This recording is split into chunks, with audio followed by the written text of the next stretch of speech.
अब हम लोग बात करते हैं इसके नोटेबल मिशनों के बारे में। इससे पहले भी 2 वीडियो अपलोड की जा चुकी हैं।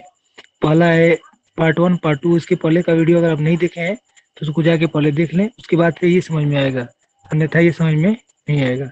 और जिन लोगों को एडवांस लेवल पे क्लास ज्वाइन करनी है वो डिस्क्रिप्शन में लिंक है, ज्वाइन कर सकते हैं। चलिए बढ़ते हैं आगे।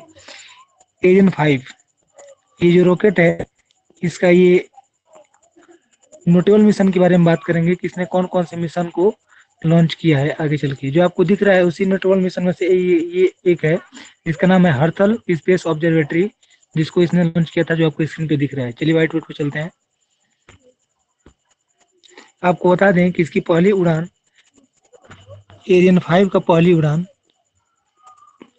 1996 में हुई थी, यानी 1996 में हुई थी। और पहली उड़ान में इसका जो वेरिएंट था उसका नाम था जी वाला वेरिएंट था, और जी वाले वेरिएंट से उसकी पहली उड़ान हुई। और पहली पहली उड़ान के बाद ये जो रॉकेट था, ये शायद लॉन्च से 37 सेकंड बाद ये फेल हो गया। और इसका फेल होने का कारण था इसका कंट्रोल सॉफ्टवेयर, जो कि सही से काम नहीं कर पाया। आगे बढ़ते हैं। आगे आपको बता दें, ये जो रॉकेट है इसमें 24 बीट बाइट तक इसमें डाटा को प्रोसेस करने के लिए सिस्टम लगाया गया था, कि 1 सेकंड में 24 बाइट तक ये डाटा को प्रोसेस कर लेगा, फ्लोटिंग पॉइंट जिसको बोलते हैं। और डाटा कन्वर्जन करना था, लेकिन ये 64 पॉइंट बाइट न करके सिर्फ 16 बाइट ही कर पाया, जिस कारण से ये रॉकेट फेल हो गया। और इसमें जो प्रोसेसर ट्रैप लगा हुआ था उसमें ऑपरेशनल एरर हो गया और सही से काम नहीं कर पाया। ये सॉफ्टवेयर जो था ये मेनली किसके लिए बनाया गया था? एरियन 4 के लिए बनाया गया था। किसके लिए? एरियन 4 के लिए बनाया गया था। जो कि मतलब बनाया नहीं गया था, लिखा गया था। जैसे कि कोडिंग होता है, कोडिंग करने में लिखा जाता है सही सही कमांड को, उसी कमांड को लिखने के लिए इसमें एरियन 4 के सॉफ्टवेयर का उपयोग किया गया था। और आपको बता दें कि यह सॉफ्टवेयर ओरिजिनली एरियन 4 के लिए तो बनाया गया था, लेकिन इस कंप्यूटर पर 80% वर्कलोड था। यानी इस कंप्यूटर पर 80% वर्कलोड था कि कंप्यूटर अपना काम करेगा, अपना सही जो डिसीजन होगा उसको चूज करेगा। लेकिन इसने पूरा को इसको पूरा नहीं किया। और इसमें जो उपयोग किया गया था सिस्टम का, उसका एड में लिखा गया था, एडा सिस्टम में। एडा सिस्टम होता है कंप्यूटर की एक भाषा होती है, एडा सिस्टम। फिर जीटाबाइट सिस्टम, ऐसा बहुत सारा सिस्टम होता है जो कि मतलब उस भाषा में इसको लिखा जाता है। तो इसको एडा सिस्टम में लिखा गया था, और इसका इसी कारण इसका फर्स्ट फ्लाइट जो है ये फेल हो गया। इसकी दूसरी उड़ान जो हुआ था उसका नाम था L502। L502 को 1997 में लॉन्च किया गया था। और 1997 में लॉन्च करने के बाद ये पार्सली फेल हो गया। पार्सली फेल होने का मतलब ये है कि इसमें जो वुल्कान इंजन नोजल था उसमें रोल प्रॉब्लम के कारण इसका कोर स्टेज शट डाउन हो गया। यानी इसका जो इंजन था जिसका नाम था वुल्कान इंजन, और वुल्कान इंजन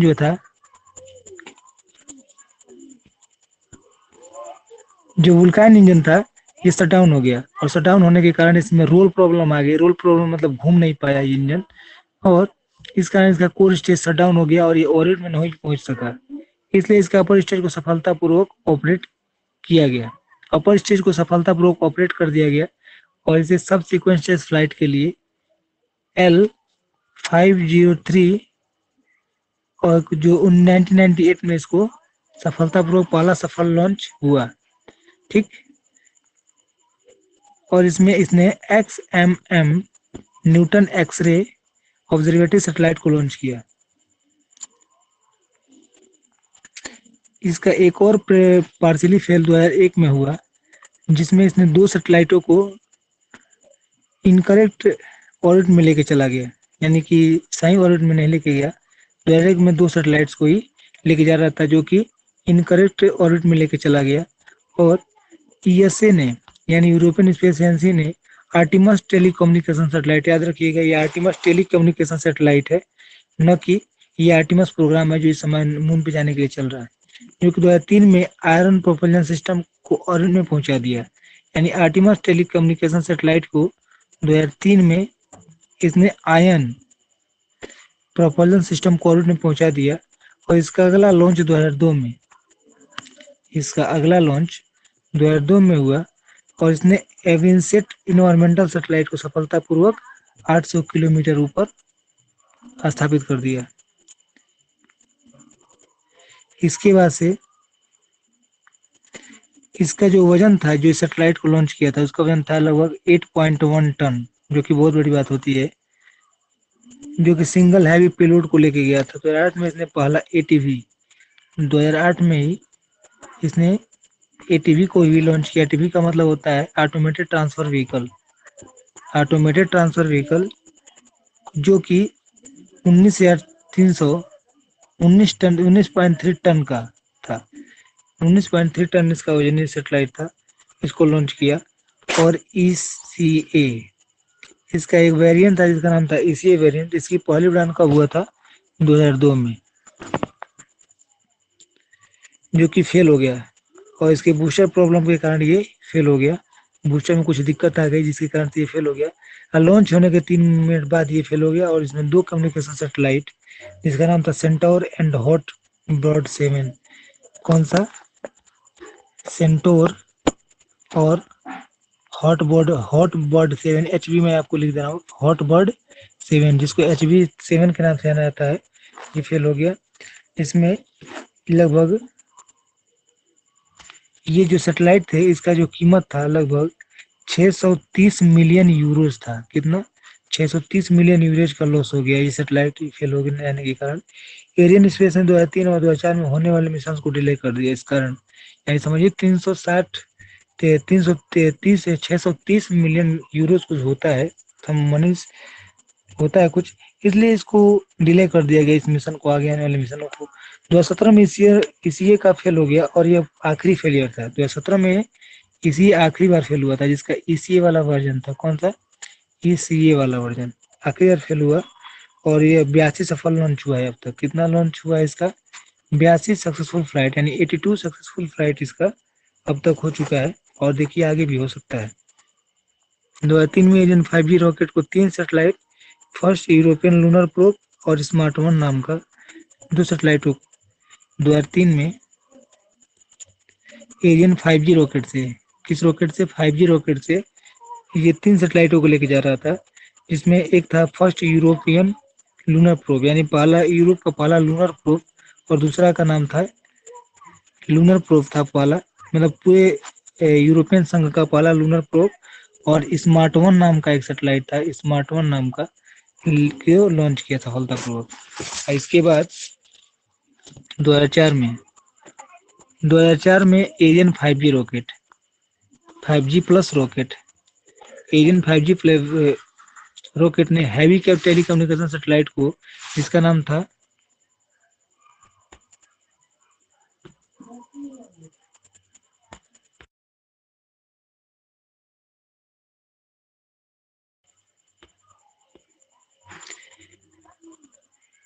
एनलिक एनिक F2 नाम के सैटेलाइट को लॉन्च किया, जो कि बहुत ही वजनी जैसा सैटेलाइट था। लगभग 6 टन वजन इसका था। 6 टन वजनी सैटेलाइट को इसने सफलतापूर्वक लॉन्च कर दिया। और ईसीए का पहला सफल लॉन्च 2005 में हुआ। जो इसका ईसीए वेरिएंट था, उसका पहला सफल लॉन्च कब हुआ? 2005 में हुआ। और 2005 में इसने एक्सटार नाम का European military satellite, communication satellite तथा एस्ट्रोसैट स्मॉल साइंटिफिक सैटेलाइट तथा मिस क्यूसेट B2 को लॉन्च किया 2005 में। इसका एक और वर्जन, जिसका नाम था GS version, Ariane 5 GS version. इस जीएस वर्जन ने फिल्टरिंग तथा Ariane space improve solid motor के साथ आता है, यानी इसमें जो मोटर लगाया गया है इसको इम्प्रूव करके लगाया गया। और इसने इसने थाईकॉम 4 जिसको IP स्टार 1 के नाम से जाना जाता है, जिसका वजन था 6.5 टन, उसको सफलतापूर्वक लॉन्च किया। देखिए आगे चलते चलते इस रॉकेट ने अपने ही रिकॉर्ड को तोड़ते गया। और अंत समय में ऐसा है कि इसने लगभग 12 टन के सैटेलाइट को लॉन्च कर दिया, जो कि बहुत बड़ी बात है, वो भी GTO में। तो इसने ऑर्बिट में पहुंचा दिया। और 2005 में ही, यानी इसी साल 2005 में ही, इसने सेकंड सक्सेसफुल मिशन लॉन्च किया, जिससे स्पेस वे F2 नाम का टाइकॉम बोल रहा हूँ, टेलीकॉम 2 नाम का 2 टेलीम्यूनिकेसी इंडोनेशिया के सैटेलाइट को लॉन्च किया, जिसका वजन कितना था? लगभग 8 टन था। कितना वजन था? 8 टन। देखिए अपने रिकॉर्ड को तोड़ते जा रहा है। किसने लॉन्च किया? किसका कौन वाला वर्जन था? ईसीए वाला। और 2006 में यानी अगले साल, जस्ट इसके अगले साल देखिए, इसका गोल्डन साल माना जाता है 222 से, सॉरी 202 से लेके 210 तक के साल को इसको गोल्डन ये साल माना जाता है इस रॉकेट के लिए, क्योंकि इसने बहुत ही हैवी हैवी सैटेलाइट को उस समय लॉन्च किया। और 2006 में इसने ईएसए रॉकेट से, यानी इसका कौन सा वेरिएंट था, ईएसए वाला, और ईएसए वेरिएंट ने एक रिकॉर्ड बना दिया कि इसने 8.2 टन वजनी सैटेलाइट को, दो सैटेलाइटों को, एक नहीं 8.2 वजनी दो सैटेलाइटों को, यानी दोनों का वजन बता रहे हैं। यानी एक का कितना वजन होगा, हुआ रहेगा 4 टन, और दूसरे का 4 टन, लगभग 8 टन के सैटेलाइट को, दो सैटेलाइटों को एक साथ इसने लॉन्च करके इतिहास बना दिया। और इसमें जो सैटेलाइट का नाम था थाईकॉम 5, थाईकॉम थाईकॉम 5 तथा सेटमैक्स 3, सेटमैक्स 6 सैटेलाइट को लॉन्च कर दिया। दोनों सैटेलाइट थे, बहुत ही हैवी सैटेलाइट थे ये। इन दोनों को लॉन्च करके इसने इतिहास बना दिया। और 2007 में, यानी अगले साल ही, फिर से देखिए अपने इतिहास को तोड़ रहा है कैसे। फिर 2007 में अपना रिकॉर्ड को फिर से तोड़ दिया और लगभग 9.4 टन वजनी, देखिए कैसे अपने आप अपने रिकॉर्ड को तोड़ रहा है। 9.4 टन वजनी सैटेलाइट को अंतरिक्ष में रख दिया। और इसमें दो भारी सैटेलाइट, जिसका नाम था, एक का नाम था अस्त्रा 1L, एक का नाम क्या था, अस्त्रा 1L, और दूसरे का नाम था गैलेक्सी। सबको नोट करते रहिएगा आप सभी। गैलेक्सी 17 सैटेलाइट, जिसका कॉम्बाइनेज वेट, यानी दोनों का मिला के वेट कितना था, 8.6 टन इसका वजन था। इसको लॉन्च किया और अपने रिकॉर्ड को फिर से तोड़ दिया। और 2008 में, यानी इसी साल, उसी साल इसने इसका ईएस वेरिएंट था, कौन सा, ईएस वेरिएंट था। और ईएस वेरिएंट ने एटीवी को, जिसको एटीवी यानी ऑटोमेटेड ट्रांसफर व्हीकल, ये आपको पता होगा, एटीवी को जुलियस वर्ज के नाम से जाना जाता है, उसे आईएसओ से भेज दिया। ये किसी भी यूरोपियन रॉकेट द्वारा लॉन्च किया गया सबसे भारी पेलोड था। और 2009 में, याद रखिएगा, 2009 में ही एरियन 5 के एक और वर्जन था, जिसका नाम था ईसीए। इसी वर्जन ने टेलर स्टार टेरी स्टार वन टेरी स्टार वन तथा जिसका वजन था 6.9 टन, उसे लॉन्च किया। लेकिन फाल्कन 9 के टेलीस्टार 19 ने इसका एडवांटेज को मतलब फिर से तोड़ दिया। यानी इसका जो टेलीस्टार से वन था, उसी को इस मतलब कुछ ही दिन पहले फाल्कन 9 रॉकेट ने अपने रिकॉर्ड से तोड़ दिया। यानी फाल्कन 9 रॉकेट ने क्या किया, इसने, इसका वजन कितना था, इसका वजन था 6.9 टन, और जो फाल्कन 9 रॉकेट ने लॉन्च किया उसका वजन था 7.08 टन, और इसके साथ ही इसका रिकॉर्ड इसने तोड़ दिया, जो कि 17,900 किलोमीटर की ऊंचाई पे इसको रखा। कितना, 17,900 किलोमीटर की ऊंचाई पे इसको लेके रख दिया। चलिए अब जीटीओ के पेलोड की बात करते हैं। अब तक जो भी लॉन्चिंग के बारे में बताया, सब लियो में लॉन्च किया था। अब चलिए जीटीओ के बारे में इसकी बात करते हैं। 2011 में इसने एजन 5 के ईएसए ईसीए वेरिएंट से ही VA201, इस रॉकेट का सीरीज नाम है, तो कमर्शियल रिकॉर्ड को तोड़ दिया, जिसमें इसने वाह सेट, क्या नाम था, वाह सेट, जिसमें इसने वाह सेट सैटेलाइट, वाह सेट 1A नाम का एक सैटेलाइट को लॉन्च किया, जिसका वजन कितना था, बहुत ज्यादा, 10 टन वजन ये सैटेलाइट था। इसको लॉन्च किया और अपने रिकॉर्ड को 2012 में फिर से तोड़ दिया। फिर इस अपने रिकॉर्ड को 2012 में ऐसे इसी मतलब इसी वेरिएंट से, देखिए इसी वेरिएंट से इसने अपने रिकॉर्ड को तोड़ दिया। और कितना वजनी सैटेलाइट लॉन्च किया, 10.1 टन वजनी सैटेलाइट को फिर से लॉन्च कर दिया। इसके बाद VA22 नाम से, किसके नाम से, VA212 नाम से फिर से 10.3 टन वजनी 10.3 टन वजनी सैटेलाइटों को लॉन्च किया। इसके बाद से फिर इसके बाद से अपना रिकॉर्ड को 2016 में तोड़ दिया। 2016 में अपने रिकॉर्ड को तोड़ दिया और इसने 10.7 टन वजनी सैटेलाइट को फिर से लॉन्च कर दिया जीटीओ में। कहाँ पे? सब जीटीओ में लॉन्च हो रहा है, ध्यान दीजिएगा। जीटीओ में लॉन्च करके अपने रिकॉर्ड को फिर से तोड़ दिया। इसके बाद से इसने फाइनली 2017 में, कब? 2017 में फाइनली इसने बहुत ही बेहतरीन सैटेलाइट को लॉन्च किया और सारे रिकॉर्ड को तोड़ दिया, जिसमें एक सैटेलाइट का नाम था वी सेट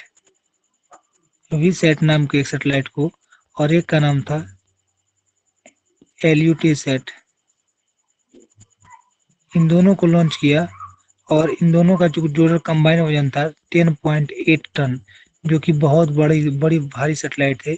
इसको लॉन्च करके अपने सारे रिकॉर्ड को इसने तोड़ दिया और इसके बाद से इसने बहुत सारे रिकॉर्ड तोड़े आने वाले समय में, और ये बहुत ही बेहतरीन रॉकेट साबित हुआ, आप सभी देख सकते हैं। चलिए अब इसके फ्यूचर डेवलपमेंट के बारे में बात करते हैं कि इसका फ्यूचर डेवलपमेंट कैसा होने वाला है। सबसे पहले बात करते हैं एरियन। एरियन का एक वर्जन है एरियन 5 ME। जो MI वाला वर्जन है इसके बारे में बात करते हैं। एरियन 5 MI का मतलब होता है, MI का पूरा नाम होता है मिड लाइफ। क्या होता है? Mid life. इसके बारे में बात करते हैं। तो जो एरियन 5 का ये वाला वर्जन है मिड लाइफ वाला, इसको 2015 में डेवलपमेंट इसका शुरू कर दिया गया, जो कि ESA तथा ES को गैप को पूरा करेगा। किसके? ESA और ES की। जैसे ES थोड़ा सा लाइट वर्जन है, जबकि ECA बहुत ही हैवी सैटेलाइटों को ले जाने के लिए बनाया गया है। उसी की गैप को पूरा करने के लिए इसको बनाया जा रहा था। तथा एरियन 6 को मतलब उस समय ये अनुमान लगाया गया था कि एरियन 6 की कोई जरूरत नहीं है, मतलब एरियन 6 का कोनो काम नहीं है, ये कबाड़ा है, इसकी कोई जरूरत नहीं थी उस समय, ऐसा महसूस हुआ। इसका फर्स्ट फ्लाइट 2018 में किया जाना था। कब किया जाना था इसका फर्स्ट फ्लाइट? 2018 में। लेकिन फाइनली ये कभी रॉकेट बन ही नहीं पाया। ये जो इसका वेरिएंट था ME, इसी के जगह पे एरियन 6 को बनाया जा रहा है। आपको बता दें 2014 में यूरोपियन स्पेस एजेंसी ने इसका फंडिंग रोक दिया और इसका डेवलपमेंट एरियन 6 का डेवलपमेंट शुरू कर दिया। एरियन 5 MI में नया अपर स्टेज, इसका प्रोपेलेंट वैल्यू तथा इसमें विंच इंजन लगाया जाएगा। HM7B इंजन की जगह यह रिस्टार्ट होने वाले में सक्षम इंजन लगाया जाएगा, जो ऑर्बिटल मैन्यूवर्स को दो सैटेलाइट के साथ कर सकता है। ये दो सैटेलाइट के साथ जियोसिंक्रोनस ऑर्बिट में डायरेक्ट इंसर्टेशन कर सकता है। प्लानेटरी एक्सप्लोरेशन मिशन तथा ग्रीवेरार्ड ग्रेविनड अपर स्टेज, जो कि ग्रीवार्ड ऑर्बिट में भी जा सकता है। ग्रीवियार्ड ऑर्बिट किसे कहते हैं पहले समझिए। जो यहाँ से पृथ्वी से 36,000 किलोमीटर की ऊपर की कक्षा को हम लोग क्या बोलते हैं? GEO बोलते हैं। GEO का मतलब होता है जियो सिंक्रोनस अर्थ ऑर्बिट। यानी 36,000 किलोमीटर की कक्षा को क्या बोलते हैं? जियो सिंक्रोनस ऑर्बिट।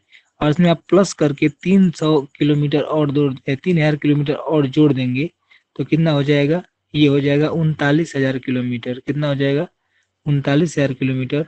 और 39,000 किलोमीटर ऊपर की कक्षा को हम लोग क्या बोलते हैं? ग्रीवियार्ड ऑर्बिट बोलते हैं। और ये जो ग्रीवियार्ड ऑर्बिट होता है, इसी में जो कबाड़ हो चुके सैटेलाइट है, यानी जितना कचरा कबाड़ा है उसी को सब इसमें फेंका जाता है। यानी सैटेलाइटों का कचरा घर इसको कहा जाता है। इसी को ग्रोवियार्ड ऑर्बिट में ले जाने के लिए बनाया जा रहा था। किसको? ये MI वेरिएंट को। देखिए अभी GTO से सब किसी का इसका पेट नहीं भरा और GTO से अधिक ऊपर जाने का इसका प्रयास है। जैसे कि इंसान की फितरत है, जितना उसको सफलता मिलता जाता है वो और ऊपर जाने का प्रयास करता है। तो ये जो है इसको मतलब ग्रीवियार्ड ऑर्बिट में ले जाने के लिए बनाया गया था। इसका जो फायरिंग था, इसका फायरिंग कितना मीटर बनाया जाता था? 20 मीटर लंबा इसका फायरिंग बनाया जा रहा था, जो कि डुअल लॉन्च सिस्टम बड़े सैटेलाइटों को रख सकता था। यानी एक बार में दो सैटेलाइटों को, बड़े बड़े सैटेलाइटों को रख सकता था। यदि इसे AN5 के ESA से कंपेयर किया है तो ये GTO में 11.5 टन तक पेलोड ले जाता है। कितना ले जाता है? 11.5 टन तक, जो कि इसका इसी वाला वेरिएंट भी नहीं लेके जा सकता था। इसका इसी वाला वेरिएंट भी बहुत लेके जाता तो लगभग 10.8 टन लेके जा सकता है, लेकिन ये सारे रिकॉर्ड को तोड़ के 11.5 टन तक की पेलोड को लेके जा सकता था। ये बहुत ही बेहतरीन रॉकेट था, होने वाला था इसका वर्जन, लेकिन इसको नहीं बनाया गया। चलिए इसके बारे में आगे बात करते हैं। आपको बता दें इसका कॉस्ट पर किलोग्राम बहुत अधिक होता है, मतलब कि इसका कॉस्ट पर किलोग्राम पर किलोग्राम का मतलब ये है कि 1 किलोग्राम को पेलोड को ले आने के लिए कितना खर्च कर रहा है, तो इसका कॉस्ट पर किलोग्राम बहुत अधिक होता है। आपको बता दें कि इसका जो कॉस्ट प्रोग्राम पर किलोग्राम था, ये 15% तक बढ़ जाता है। 15% तक इसका कॉस्ट पर किलोग्राम बढ़ जाता है। और इसका अनुमान था कि ये प्रोजेक्ट कॉस्ट पर किलोग्राम 20% तक ही होगा, यानी 15% किसका, इसी वाले वेरिएंट के, जो इसके पुराने वेरिएंट है, लेकिन ये लगभग 5% अधिक इन लोगों से ये देता है एवरेज। ठीक, आई होप आप लोगों को समझ में आया होगा। आगे बढ़ते हैं। आपको बता दें कि इसके डेवलपमेंट के बारे में, किसका डेवलपमेंट क्यों नहीं हुआ, आखिर क्यों इसको प्रोग्राम को बंद कर दिया गया। इसे ओरिजिनली एजन 5 EBC के नाम से जाना जाता है। किसके नाम से जाना जाता है?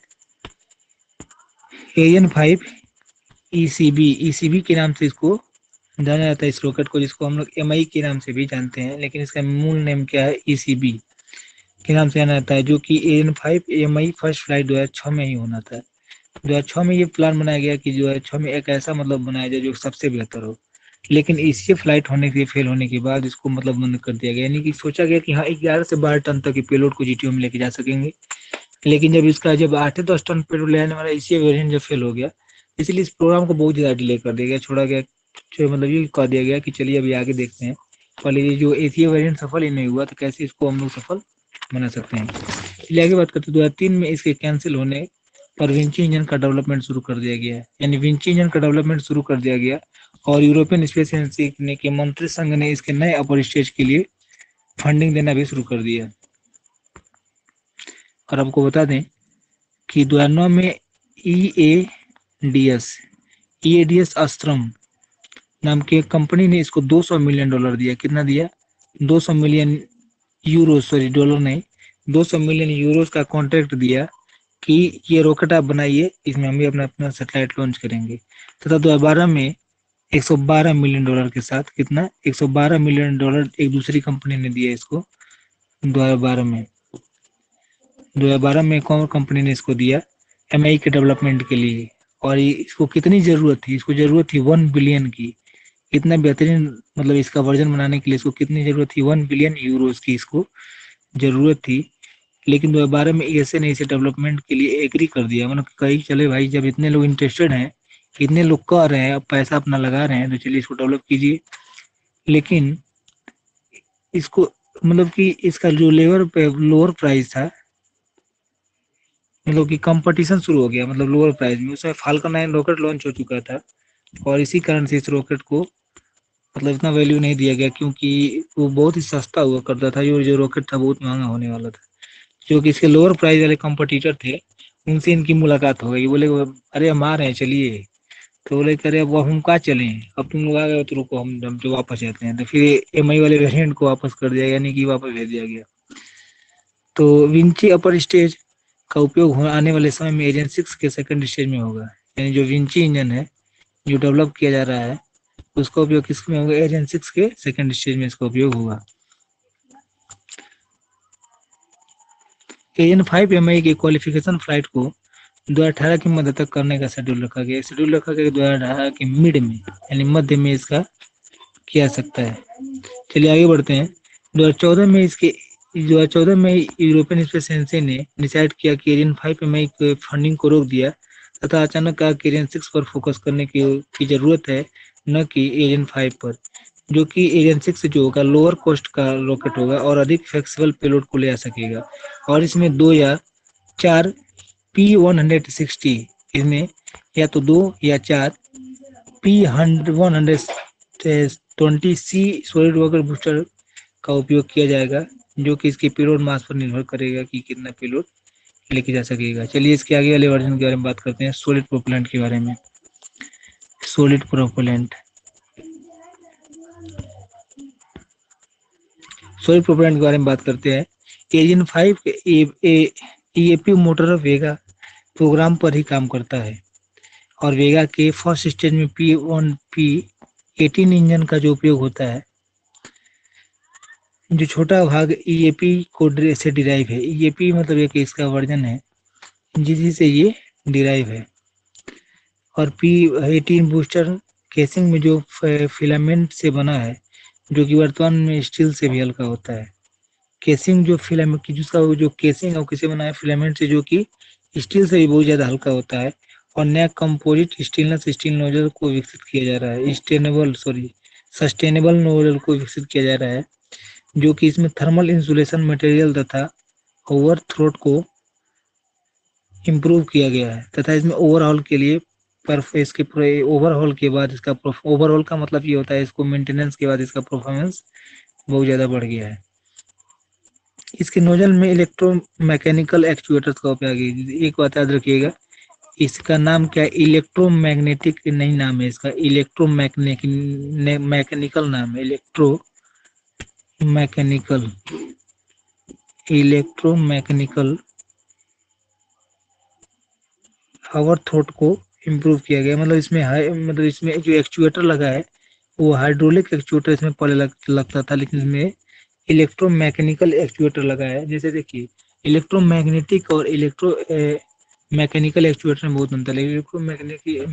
मैकेनिकल एक्चुएटर का मतलब होता है उसको बिजली दी जाएगी, उसको इलेक्ट्रिसिटी दी जाएगी और ये एक्चुएट करेगा, यानी कि नोजल को घुमाएगा। लेकिन हाइड्रोलिक सिस्टम जो था बहुत ही भारी होता था, और इसमें हाइड्रोलिक सिस्टम का पहले उपयोग होता था, क्योंकि थ्रस्ट वेक्टर कंट्रोल को बहुत ज्यादा बढ़ा देता था। और इसका जो बहुत हैवी मतलब कि हाइड्रोलिक से इसका बहुत ही मतलब हैवी हुआ करता था, जो कि हैवी हाइड्रोलिक और मतलब रिप्लेस कर दिया।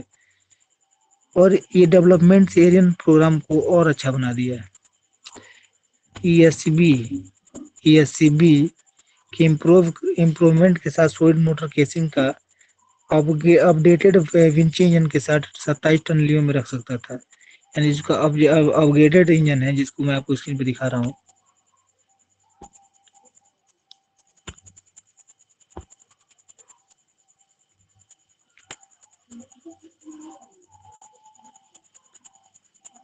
ये देखिए, ये इसका अपग्रेडेड वर्जन है, अपग्रेडेड विंची इंजन है ये। इसको विंची 2.1 इंजन भी कहा जाता है। और ये लगभग 27 टन इसके साथ ये 27 टन तक के पेलोड को रख सकता है। आने वाले समय में कौन रखेगा, एरियन 6। इसे लूनर मिशन के लिए भी डिप्लॉय किया जा रहा है कि मतलब ये लूनर मिशन के को भी कर सकता है। लेकिन इसके परफॉर्मेंस तथा डिजाइन को हायर मैक्स क्यू संभव नहीं था। यानी इसका परफॉर्मेंस जो इसका सॉलिड वाला वर्जन था, उसका परफॉर्मेंस जो था उतना हायर, मतलब कि मैक्स क्यू का मतलब क्या होता है, maximum aerodynamic pressure. Max Q का मतलब होता है मैक्सिमम एरोडायनामिक प्रेशर, जो कि मतलब कि जब रॉकेट अपने फुल इफिशियंसी पे काम करता है, पूरा पावर का इस्तेमाल करता है, तो जो रॉकेट पे प्रेशर पड़ता है उसी को हम लोग क्या बोलते हैं, मैक्स क्यू बोलते हैं। आई होप आप लोग समझे होंगे।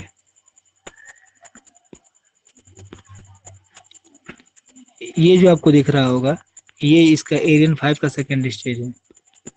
एरियन 5 का सेकेंड स्टेज है ये।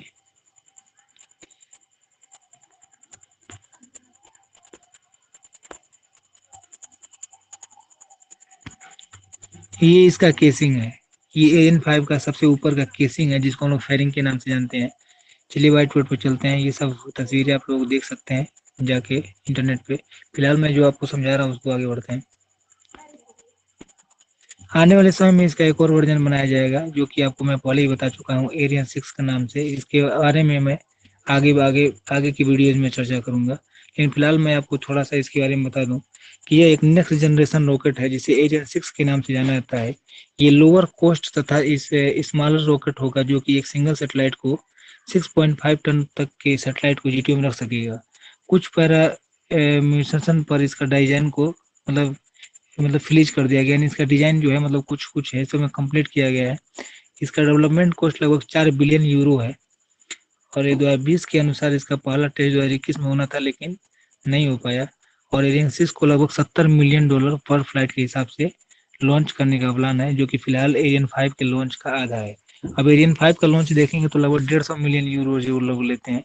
जैसे कि देखिए, एरियन 5 जो होगा, जैसे कि आप लोग देखे होंगे F-35 और F-22 रैप्टर। जो F-22 रैप्टर ये बहुत पहले बनाया गया था, ये बहुत ही बेहतरीन मतलब कि फाइटर प्लेन है।